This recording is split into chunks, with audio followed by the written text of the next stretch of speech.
The clock on the wall said it was nearly 4 o'clock in the afternoon, which meant I'd been there for about 12 hours. I came as soon as I heard. I'd gotten the call from Gran's next-door neighbor, Mrs. Ivy, at 8:30 Saturday night. I'd been in my sublet apartment in Chicago, pulling on my pajama bottoms. The ones optimistically printed with sheep jumping over fences.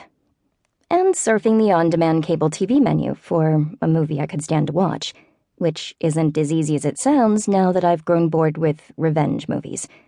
I've been bloodthirsty for nearly 12 months, and I consider it a sign of progress that I've moved beyond wishing the horrible, painful, humiliating things portrayed on the screen would happen to my ex-husband.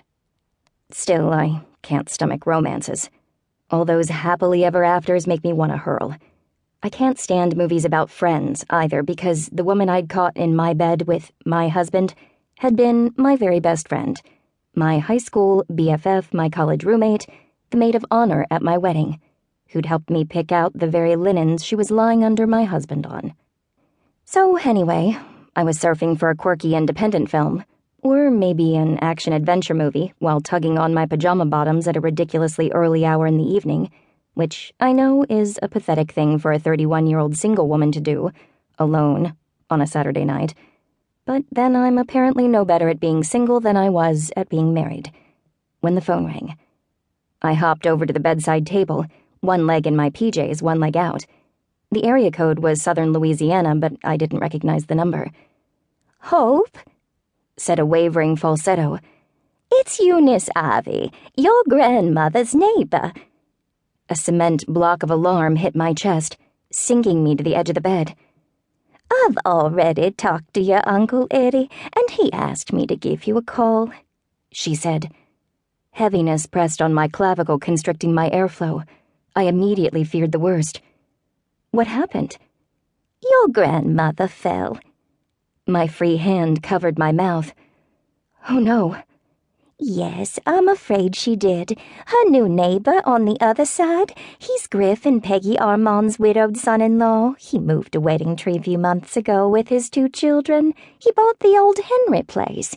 He's a very nice man, and—" "My grandmother," I interrupted. "What's happened to my grandmother?" "That's what I'm trying to tell you," she said, her southern accent maddeningly slow. "Matt Lyons, that's his name, the name of the new neighbor, saw Adelaide's shed door open, which was unusual. It wasn't even the day that Mr. Pickens comes to mow her lawn. And anyway, he's very conscientious and wouldn't just leave the door ajar, so he went over to check. He knocked at the front door. He's very polite, this Matt Lyons, but Adelaide didn't answer, so he went around back to the shed, and that's when he found her." My palm was so sweaty the phone started to slip. I tightened my fingers around it. "How is she?" "Well, she fell. That's what I'm trying to tell you." "Yes, but what... was she..." I couldn't bring myself to think, much less actually say the words. It was a telephone call a lot like this one that had brought me the news about my mother. I shouldn't have answered the phone. I thought wildly. If I hang up, maybe it won't have happened. I wanted to hit the end call button. I wanted it so badly I could practically hear the dial tone, but I didn't. I couldn't. "What happened?" "That's what I'm trying to tell you," Mrs. Ivy repeated. "So tell me already. For God's sake, just tell me." But another part of me wanted her to continue her conversational meandering, to put off the facts as long as possible. "He found her lying on the floor of the shed," she continued. "Apparently she hit her head and fractured some ribs." A flashlight beam of hope gleamed through my fear.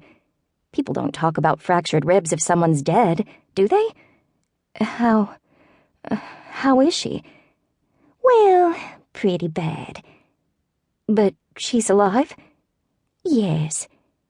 I lay back on the bed, relief melting my bones. "The ambulance came and took her to the hospital," Mrs. Ivy continued. "I have the key to her house, so I went in and got her insurance card, then took it to the hospital. You know how hospitals are about getting the paperwork right. They don't want to do anything unless they